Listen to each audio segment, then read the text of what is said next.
leave early, or was it a shorter session today? We ended up getting out a little bit earlier, shortening it on the other side, just as we went through the week and the work week, and we looked at the data from the training in the last few days. It was best for us to, from a physical standpoint, to be a little bit shorter today. So that was the reason we ended a little shorter.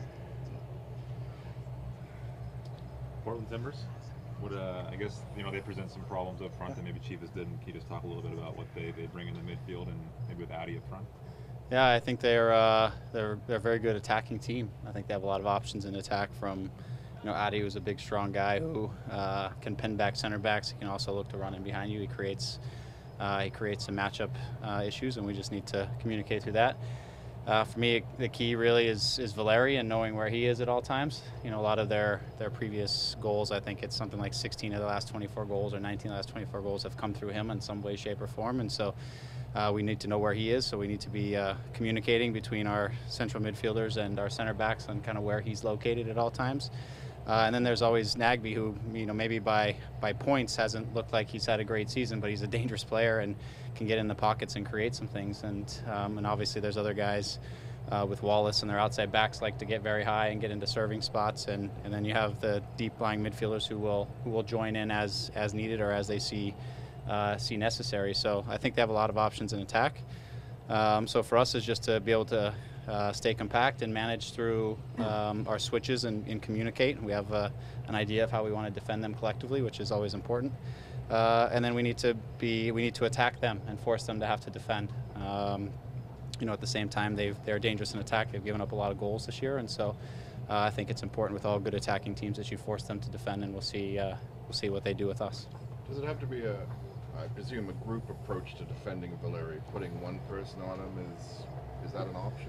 Not really, because he's clever. That if you match up with him one-on-one, he'll go drift to the outside, and he and Nagby will switch, and then you don't really want to send your marking guy out to the outside to deal with him. So it's easier just to make sure that we communicate and pass him on as he goes into certain areas. He has tendencies. We know what the tendencies are, and we're ready for them. And if we do that and we communicate, keep our lines compact, things we've talked about over the last couple of weeks, we should be able to manage the situation. You've had 4 games now, I think. Are you seeing, with the sort of fight back in Chicago, which we talked about, and pretty comprehensive win against Chivas, is the team doing the things you want them to do, or is there still a ways to go? We're absolutely making progress. I mean, it's a short amount of time. There's a lot riding on each one of these games, and so we can't spend every single day working on things that we are trying to develop as a team. We have to pay attention a little bit to the opposition that comes in, each week or each match. But we're definitely making progress. The guys know we're making progress. They see it. They see sort of the evolution in our group and our team and things that we're trying to accomplish. They took for themselves. They took specific actions out of the last match that were straight from the training ground, and they say they're starting to see some of those changes. So for us, the fight back in Chicago, followed up by the win here against Chivas, is just about building confidence and a mentality and turning the corner from what was a little bit of a skid and an emotional switch to adding some confidence and belief as we go into the latter part of the season. In addition to that, all of that is getting guys back healthy, and we are almost to 100% healthy, which would be nice. Injury-wise, who will you be missing tomorrow, Greg? Colin is very, very close, but not likely for tomorrow, and Jermaine. Other than that, our options are pretty open. Can you remember the last time you put, even when back in Ryan's time, when you put the same lineup on the field 2 games in a row? Not really. I would have to go back and look, but not really. I mean, it'd probably go back to pretty early in the season. Even early in the season, we had our injury problems. So I think consistency is vital. It's creating relationships and connections, and guys are getting used to each other and what each other's tendencies are. And I think, if we can get healthy and we have that selection week in, week out, getting some consistency over these final stretch of matches is very important. Defoe is out of the picture this week, it seems. Can you tell us what is he doing? Is he on the field? Is he in the gym? Or what's his status? Yeah, he's on a progression, a final sort of progression. He's been doing day on, day off in terms of work and recovery.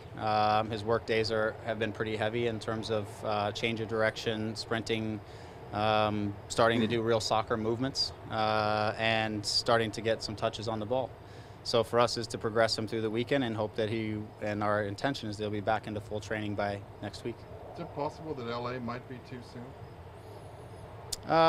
Anything's possible, but it'll just be based on how he feels, his reaction to all the things we do. The goal is not to rush him, but as he gets into normal training sessions, which it won't be just to throw him in all or nothing, he'll progress in the training session, for example, from a neutral player into being full sort of defending and attacking. And as long as he is feeling confident and he's not having any reaction, then we just need to keep going through our back to sport protocols. What's your reaction to Jackson being suspended? I mean, my reaction to the actual suspension is not surprised at all. My reaction to his reaction is I sat down and had a conversation with him, not very excited about his reaction.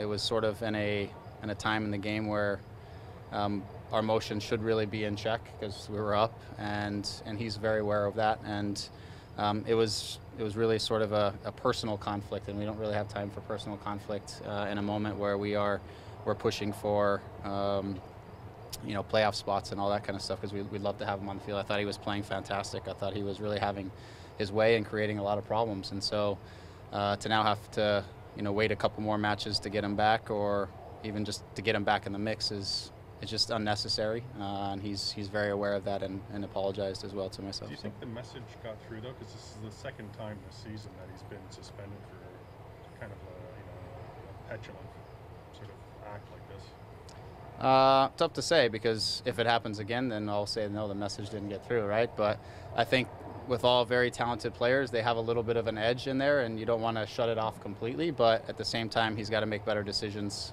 He's aware of that. We just need to continue to make him aware of that and talk him through. And he's just got to make better choices in those moments for sure.